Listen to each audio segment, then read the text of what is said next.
नमो राघवाय। नमो राघवाय। हम सबको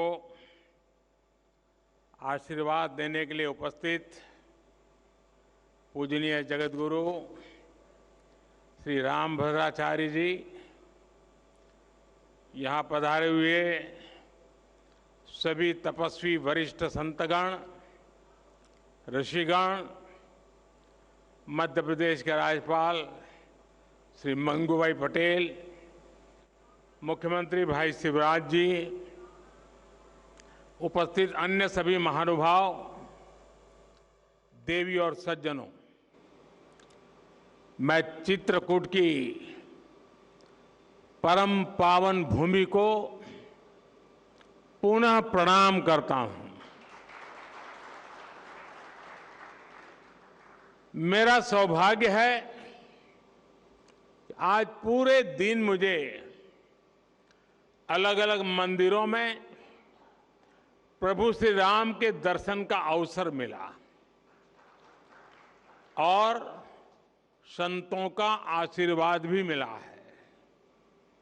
विशेषकर जगतगुरु रामभद्राचार्य जी का जो स्नेह मुझे मिलता है वो अभिभूत कर देता है।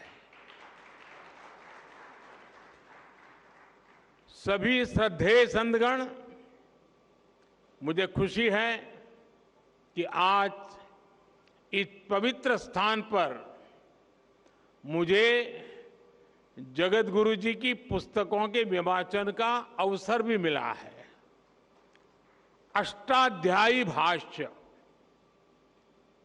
रामानंदाचार्य चरितम और भगवान कृष्ण की राष्ट्रलीला, ये सभी ग्रंथ भारत की महान ज्ञान परंपरा को और समृद्ध करेंगे। मैं इन पुस्तकों को जगतगुरु जी के आशीर्वाद का एक और स्वरूप मानता हूं। आप सभी को मैं इन पुस्तकों के विमोचन पर बधाई देता हूं। मेरे परिवारजनों, अष्टाध्यायी भारत के भाषा विज्ञान का, भारत की बौद्धिकता का और हमारी शोध संस्कृति का हजारों साल पुराना ग्रंथ है। कैसे एक एक सूत्र में व्यापक व्याकरण को समेटा जा सकता है, कैसे भाषा को संस्कृत विज्ञान में बदला जा सकता है, महर्षि पाणिनि की हजारों वर्ष पुरानी रचना इसका प्रमाण है। आप देखेंगे दुनिया में इन हजारों वर्षों में कितनी ही भाषाएं आई और चली गई। नई भाषाओं ने पुरानी भाषाओं की जगह ले ली, लेकिन हमारी संस्कृत आज भी उतनी ही अक्षुण्ण, उतनी ही अटल है। संस्कृत समय के साथ परिष्कृत तो हुई, लेकिन प्रदूषित नहीं हुई। इसका कारण संस्कृत का परिपक्व व्याकरण विज्ञान है। केवल 14 माहेश्वर सूत्रों पर टिकी यह भाषा हजारों वर्षों से शस्त्र और शास्त्र दोनों ही विधाओं की जननी रही है। संस्कृत भाषा में ही ऋषियों के द्वारा वेद की ऋचाएं प्रकट हुई है। इसी भाषा में पतंजलि के द्वारा योग का विज्ञान प्रकट हुआ है। इसी भाषा में धन्वंतरि और चरक जैसे मनीषियों ने आयुर्वेद का सार लिखा है। इसी भाषा में कृषि पराशर जैसे ग्रंथों ने कृषि को श्रम के साथ साथ शोध से जोड़ने का काम किया है। इसी भाषा में हमें भारत भूमि के द्वारा नाट्य शास्त्र और संगीत शास्त्र का उपहार मिला है। इसी भाषा में कालिदास जैसे विद्वानों ने साहित्य के सामर्थ्य से विश्व को हैरान किया है। और इसी भाषा में अंतरिक्ष विज्ञान, धनुर्वेद और युद्ध कला के ग्रंथ भी लिखे गए हैं। और ये तो मैंने केवल कुछ ही उदाहरण दिए हैं। ये लिस्ट इतनी लंबी है कि आप एक राष्ट्र के तौर पर भारत के विकास का जो भी पक्ष देखेंगे उसमें आपको संस्कृत के योगदान के दर्शन होंगे। आज भी दुनिया की बड़ी बड़ी यूनिवर्सिटीज में संस्कृत पर रिसर्च होती है। अभी हमने ये भी देखा है कि कैसे भारत को जानने के लिए लिथुआनिया देश की राजदूत ने भी संस्कृत भाषा सीखी। यानी संस्कृत का प्रसार पूरी दुनिया में बढ़ रहा है।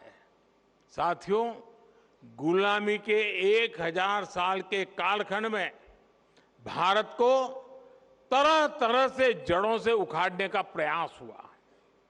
इन्हीं में से एक था संस्कृत भाषा का पूरा विनाश। हम आजाद हुए, लेकिन जिन लोगों ने गुलामी की मानसिकता नहीं गई, वो संस्कृत के प्रति वैर भाव पालते रहे। कहीं कोई लुप्त भाषा का कोई शिलालेख मिलने पर ऐसे लोग उसका महिमा मंडन करते हैं, लेकिन हजारों वर्षों से मौजूद संस्कृत का सम्मान नहीं करते।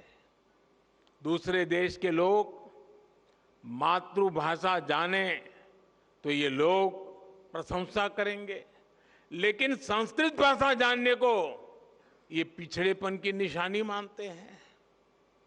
इस मानसिकता के लोग पिछले 1000 साल से हारते आ रहे हैं और आगे भी कामयाब नहीं होंगे। संस्कृत केवल परंपराओं की भाषा नहीं है, ये हमारी प्रगति और पहचान की भाषा भी है। बीते 9 वर्षों में हमने संस्कृत के प्रसार के लिए व्यापक प्रयास किए हैं। आधुनिक संदर्भ में अष्टाध्यायी भाष्य जैसे ग्रंथ इन प्रयासों को सफल बनाने में बड़ी भूमिका निभाएंगे। मेरे परिवारजनों, रामभद्राचार्य जी हमारे देश के ऐसे संत हैं जिनके अकेले ज्ञान पर दुनिया की कई यूनिवर्सिटीज स्टडी कर सकती है।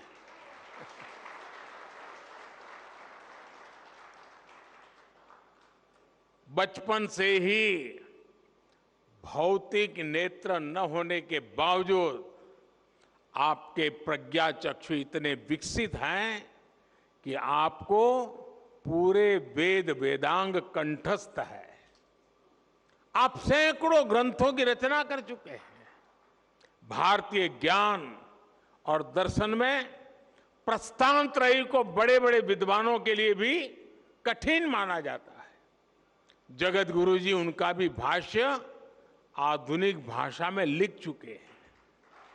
इस तरह का ज्ञान, ऐसी मेधा व्यक्तिगत नहीं होती, ये मेधा पूरे राष्ट्र की धरोहर होती है।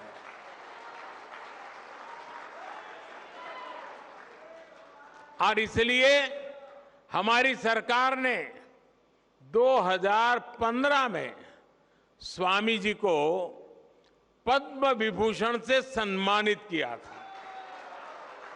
साथियों, स्वामी जी जितना धर्म और अध्यात्म के क्षेत्र में सक्रिय रहते हैं, उतना ही समाज और राष्ट्र के लिए भी मुखर रहते हैं। मैंने जब स्वच्छ भारत अभियान के 9 रत्नों में आपको नामित किया था, तो वो जिम्मेदारी भी आपने उतनी ही निष्ठा से उठाई थी। मुझे खुशी है कि स्वामी जी ने देश के गौरव के लिए जो संकल्प किए थे वो अब पूरे हो रहे हैं। हमारा भारत अब स्वच्छ भी बन रहा है और स्वस्थ भी बन रहा है। मां गंगा की धारा भी निर्मल हो रही है। हर देशवासी का एक और सपना पूरा करने में जगत गुरु रामभद्राचार्य जी की बहुत बड़ी भूमिका रही है। अदालत से लेकर अदालत के बाहर तक जिस राम मंदिर के लिए आपने इतना योगदान दिया, वो भी बनकर तैयार होने जा रहा है। और अभी 2 दिन पूर्व ही मुझे अयोध्या में श्री राम जन्मभूमि तीर्थ क्षेत्र ट्रस्ट द्वारा प्राण प्रतिष्ठा समारोह में शामिल होने का निमंत्रण मिला है। इसे भी मैं अपना बहुत बड़ा सौभाग्य मानता हूं। सभी संतगण आजादी के 75 वर्ष से आजादी के 100 वर्ष के सबसे अहम कालखंड को, यानी 25 साल, देश जो अब उसे अमृतकाल के रूप में देख रहा है। इस अमृतकाल में देश विकास और अपनी विरासत को साथ लेकर चल रहा है। हम अपने तीर्थों के विकास को भी प्राथमिकता दे रहे हैं। चित्रकूट तो वो स्थान है जहां आध्यात्मिक आभा भी है और प्राकृतिक सौंदर्य भी है। 45,000 करोड़ रुपए की केन बेतवा लिंक परियोजना हो, बुंदेलखंड एक्सप्रेस वे हो, डिफेंस कॉरिडोर हो, ऐसे प्रयास इस क्षेत्र में नई संभावनाएं बनाएंगे। मेरी कामना और प्रयास है चित्रकूट विकास की नई ऊंचाइयों पर पहुंचे। एक बार फिर पूज्य जगत गुरु श्री रामभद्राचार्य जी को मैं आदरपूर्वक प्रणाम करता हूं। उनके आशीर्वाद हम सबको प्रेरणा दे, शक्ति दे, और उनका जो ज्ञान का प्रसाद है वो हमें निरंतर मार्गदर्शन करता रहे। इसी भावना को प्रकट करते हुए मैं हृदय से आप सबका बहुत बहुत धन्यवाद करता हूं। जय श्री राम।